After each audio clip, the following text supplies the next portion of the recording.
नानाभाऊ त्या काळामध्ये 3 आणि 5 दिवसाचेच अधिवेशन मुंबईचे झाले. नाही मुंबईचे बाकी राज्यात चालू होते. बाकी राज्यात कोरोना नव्हता का? की नाही, असं नाही होणार. अधिवेशन इतका कालावधी चाललाच पाहिजे ही भूमिका मांडायची. मी यांचं ऐकून नाही घ्यायचं अध्यक्ष महाराज.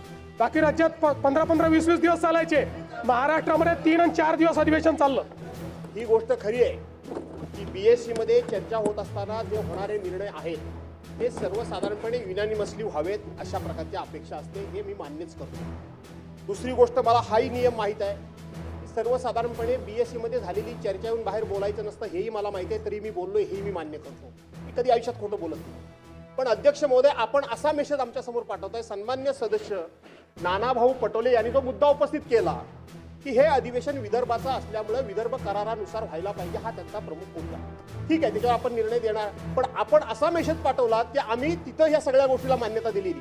आम्ही आमचं मत तिथं मांडलेलं आहे की 8 ते 19 पर्यंत व्हावं, हा आम्ही आग्रह केला. एखादा आठवडा अधिक वाढवा म्हणून आग्रह केला. निर्णय झाला इथपर्यंत ठीक आहे, परंतु तुम्ही आमच्याबद्दल संशयाचं वातावरण निर्माण करू नये असं मला म्हणायचं. ठीक आहे सर. अध्यक्ष महोदय, आमचे मित्र नानाभाऊ हे पीठासीन अधिकारी होते.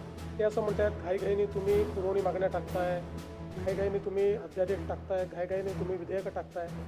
पीठासीन अधिकारी म्हणून त्यांना हे नक्की माहिती आहे की अधिवेशनाच्या पहिल्या दिवशीच आपण नेहमी पुरवणी मागण्या दाखवतो. चर्चा नंतर होते. पहिल्या दिवशीच जे विधेयकं आपल्याला त्या ठिकाणी मान्य करायची आहे त्याचं इंट्रोडक्शन पहिल्या दिवशीच होतं आणि अध्यादेश तर पहिल्या दिवशी दाखवले पाहिजेत, हा नियम आहे. त्यामुळे यात कुठेही आपण गेल्या 25-50 वर्षातलं कुठल्याही अधिवेशनाचा पहिला दिवस काढला यापेक्षा वेगळा अजेंडा आपल्याला कधीच दिसणार नाही. त्यामुळे मला असं वाटतं की ही भावना आमची पण आहे. हे अधिवेशन जास्तीत जास्त झालं पाहिजे. आणि तुम्हाला सांगतो, गेल्या 25 वर्षामध्ये सर्वात जास्त अधिवेशन मी मुख्यमंत्री असतानाच नागपुरात चाललं आहे आणि पुढेही चालेल. आता आपल्यालाच माहिती आहे आचारसंहिता आहे, पुढे कधी आचारसंहिता होऊ शकते हे आपल्याला माहीत नाही. पण ती जी काही इंडिकेशन परवाच्या प्रेस कॉन्फरन्समध्ये आपल्या इलेक्शन कमिशनने दिले, म्हणून आपण त्या दिवशी विचार केला आणि 2 दिवस म्हणजे पहिला आठवडा आणि प्लस 2 दिवस, तर 10च्या ऐवजी 7 दिवस होत आहे.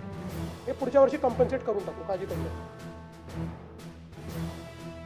अध्यक्ष महाराज, मी पीठासीन अधिकारी होतो आणि अजितदादा त्यावेळेस आमच्या त्या मंत्रिमंडळात होते. अध्यक्ष महाराज, सगळ्यांना माहिती आहे. मी ते पण होते. अध्यक्ष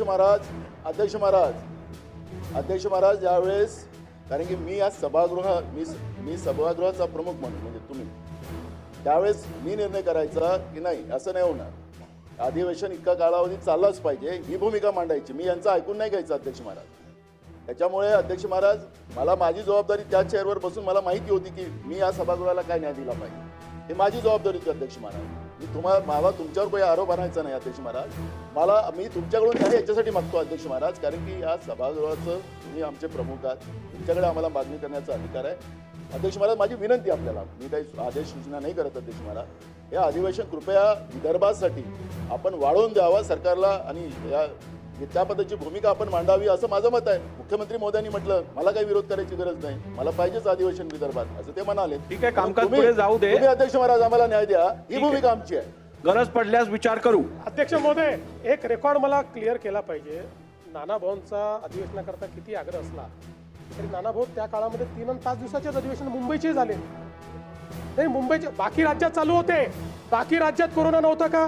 बाकी राज्यात 15-15, 20-20 दिवस चालायचे. महाराष्ट्रामध्ये 3 आणि 4 दिवस अधिवेशन चाललं.